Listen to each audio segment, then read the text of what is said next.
Bonjour à toutes et à tous, The Flash, mon avis maintenant.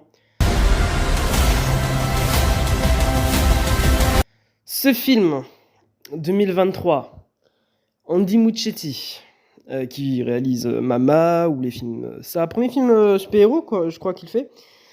Avec Ezra Miller, Ben Affleck, Michael Keaton, tout le monde. Qu'est-ce que j'en pense? C'est un grand oui.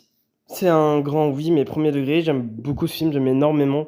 Il y a des problèmes, mais jamais énormément. Globalement, pour moi, c'est comme un film Transformers. C'est peut-être, ouais, pas parfait, mais en vrai, ouais, c'est un grand ouais. Moi, pour moi, c'est oui. Bien sûr, je parle des meilleurs Transformers, hein, pas des pires. Et même que ça, je trouve meilleur que les films Transformers. Hein. Les films Transformers, il n'y a que la musique et vite fait, l'action, vite fait. Mais bref, on n'est pas là pour comparer les deux, on est là pour parler du film. Alors, qu'est-ce que j'en pense? Est-ce que je commence par le positif ou le négatif? Je pense que je vais commencer par le négatif. Les effets spéciaux. On commence direct. Il y en a beaucoup dans ce film, heureusement, c'est un film de super-héros et tout, c'est un blockbuster, ça explose de partout, ok. Mais il y a certains effets spéciaux où clairement, c'est moche. Ah ouais, c'est moche, notamment des bébés où on voit que c'est pas des bébés, ou sinon c'est des vieilles poupées reborn, enfin aucune idée, mais en tout cas les bébés, non, j'y crois zéro. La bataille de fin, qui se passe vraiment dans un monde plat de Minecraft, c'est vide, il y a rien. Et encore au début, ils expliquent ça, ok, il y a rien parce que, ouais, on va faire un échange et tout. Sauf qu'un film de super-héros, ça explose de partout, il y a des vaisseaux qui tirent de partout. Ils tirent dans la sable, dans un terrain plat. Il n'y a pas de spectaculaire. À un moment donné, on voit qu'ils essayent de mettre quoi, allez, 2-3 petits morceaux de fumée sur un décor vide parce que le décor est trop plat. En fait, même en arrière-plan, il n'y a pas de montagne ni de ville. Non, non, non, c'est gris, marron par terre et c'est bleu en haut parce qu'il y a le ciel avec aucun nuage. C'est moche, quoi. On dirait une vieille démo technique sur un vieux plan Blender qu'ils ont même pas. Enfin, non, ça c'est moche. Et c'est un peu ballot pour un combat final. Et il y a beaucoup de plans comme ça où clairement c'est moche. Notamment quelques plans avec le costume de Flash qui. Wow, ok. Et aussi le costume de Batman. C'est tout début. Où clairement, texturement parlant, la cape elle est bizarre. Après tu t'habitues. Mais quand tu le vois, tu fais ok, ouais, ouais. Mais après finalement, ouais, c'est juste. Après tu t'habitues et c'est tranquille. Globalement, par ça, les effets spéciaux sont clean, sont sympas, c'est pas Avatar. C'est pas Avatar, mais c'est pas non plus le Pôle Express, tu vois, enfin, sauf pour les bébés. À part ça, les effets spéciaux tiennent, tu vois, c'est cool, ouais, voilà, c'est sympa, sans plus, hein, ça peut être trois pas, un canard, trois têtes. Enfin, aucune idée de l'expression, mais vous avez compris. Et un autre truc que j'aime pas aussi, c'est peut-être le fan service, surtout pour le Batman de Michael Keaton où ça joue tout le temps. Alors moi, spoiler, j'ai pas vu les Batman de Michael Keaton. Oui, je sais, je suis un cinéphile, j'ai pas vu ça. Et moi, je vais le voir bientôt. D'ailleurs, j'ai pas vu le Dark Knight non plus. Mais bref, euh, c'est bien d'iconiser les personnages et tout. Ok.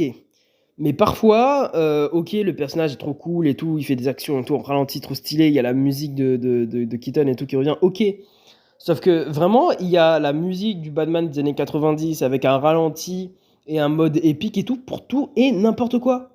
Et ok, c'est cool, mais quand le vaisseau spatial, quand le Batjet, il est en train de se déployer dans la Batcave, de là mettre une musique méga épique sa mère en mode on va chialer, non. Tu pouvais mettre une musique stylée et tout, sauf que le plan dure genre une minute en mode épique et tout, waouh, le Batjet, et je suis en mode ok, ouais, le Batjet c'est cool, mais moi je connais pas, enfin rien à foutre, enfin continuer l'histoire. Et il y a beaucoup de plans comme ça où ouais, c'est bon, c'est stylé, mais ça donne des frissons peut-être une fois, mais pas tout le temps. À un moment donné, il faut arrêter. Notamment le Batman de Keaton, à chaque fois quand il déploie sa cape et qu'il plane, il fait ça en 8 9 10 fois. Et en 8 9 10 fois, c'est toujours en mode waouh, trop stylé, il y a la musique et tout. Là, ralenti, lance flare, t'as vu, waouh, et des frissons parce que c'est pour les fans. Et ok, c'est cool. Mais à un moment donné, c'est redondant en fait. C'est redondant et moyen. Voilà. Globalement, c'est ça. Après, à part ça, l'histoire et tout le film, c'est une masterclass. Voilà, oui, oui, masterclass, j'ai utilisé ce mot. Pourquoi?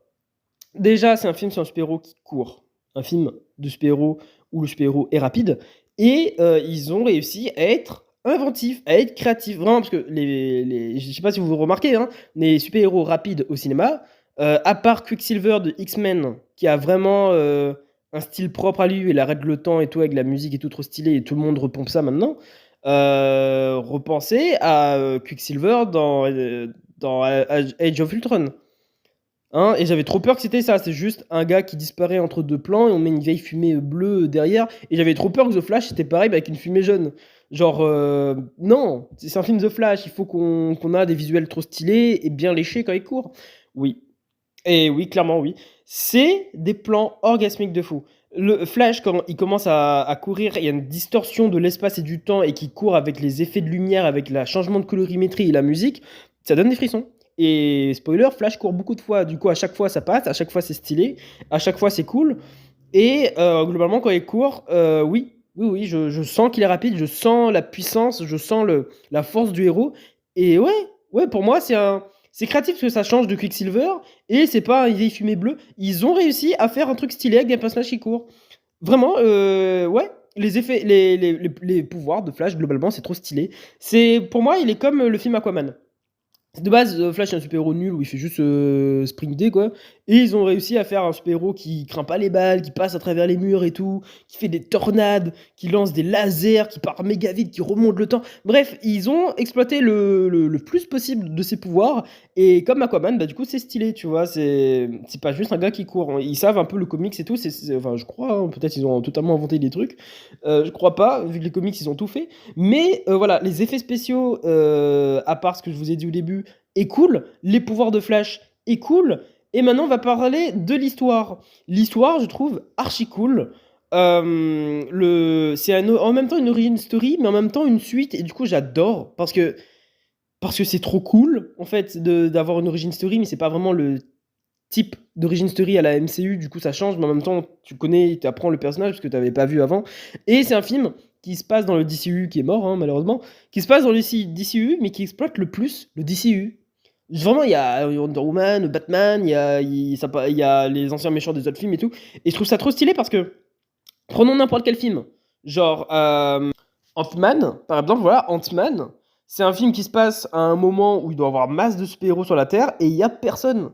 Il n'y a même aucun. Il n'y a rien en fait. Tu peux regarder Ant-Man au tout début comme film MCU, ça passe. Il n'y a aucun interaction avec l'univers, pourtant ça se passe dans le même univers. Et ce film, c'est un peu comme Captain America Civil War, où, ouais, on est dans l'univers, les super-héros existent, ils sont là, et voilà. C'est pas comme les films où ils essayent à chaque fois de trouver une excuse pour des super-héros, et en fait les super-héros apparaissent pas vraiment, ils sont pas là, mais tu sais qu'ils c'est dans le même univers, mais du coup il y a des incohérences. Tu sais, un peu comme Gardien de la Galaxie où c'est la fin du monde, allez voir que bah il y a des super-héros, tellement c'est pas se passer comme ça, tu vois. Il y a Captain Marvel, tu vois, qui doit au moins apparaître dans chaque film Gardien de la Galaxie. Mais bref, là, ouais, non, il y a les super-héros qui arrivent. Voilà, c'est un film qui se passe dans l'univers et c'est trop cool. Les effets spéciaux et les pouvoirs sont stylés. Et l'histoire, oh là là, l'histoire, pour moi, c'est un grand oui. Parce qu'en fait, l'histoire, c'est une histoire extrêmement intéressante. Moi, personnellement, j'étais à ça de chialer dans le film. Vraiment, j'avais les larmes aux yeux. C'est un film méga cool. En fait, il exploite des parties de l'humain qui est extrêmement cool, à savoir l'amour parental. Ouais, globalement. Et c'est une histoire où tu t'attaches très vite au personnage. Et ça dure 2 heures le film. Je trouve que c'est une bonne durée. En vrai, j'ai pas été ennuyé. La durée est trop cool. Ça dure 2 heures. Et tu t'attaches très vite à tous les personnages. En fait, je trouve que le personnage d'Ezra Miller de Flash, non seulement je trouve qu'il joue très bien, mais en plus je trouve que bah, son histoire est extrêmement attachante. Et au fur et à mesure que tu regardes le film, au fur et à mesure, tu le kiffes de fou le héros. Vraiment, pour moi, c'est un très bon film. Voilà. Peut-être le seul problème, c'est que dès le début, dans le flashback, on voit que c'est pas son père qui a tué sa mère. Et j'aurais bien aimé avoir un film où, parce que tout le monde pense que son père a tué sa mère, sauf Flash.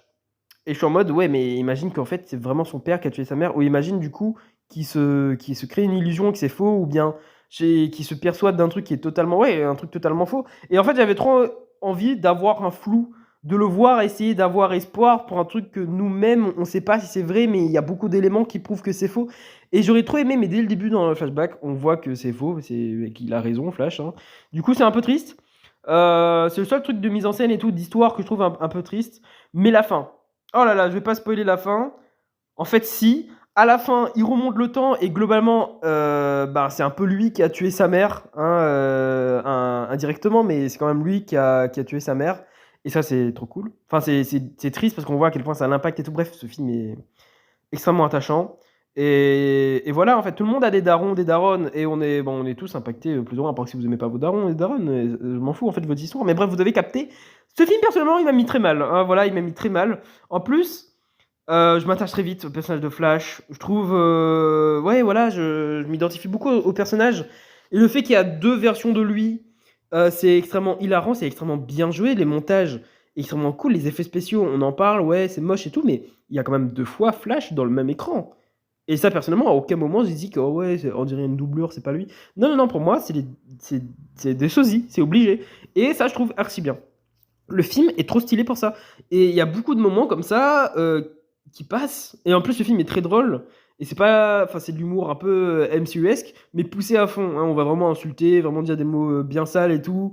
On fait des vannes, mais on fait pas des vannes quand il y a des scènes d'action, hein. C'est un film qui fait des blagues MCU, mais au bon moment. C'est quand le MCU est encore bien.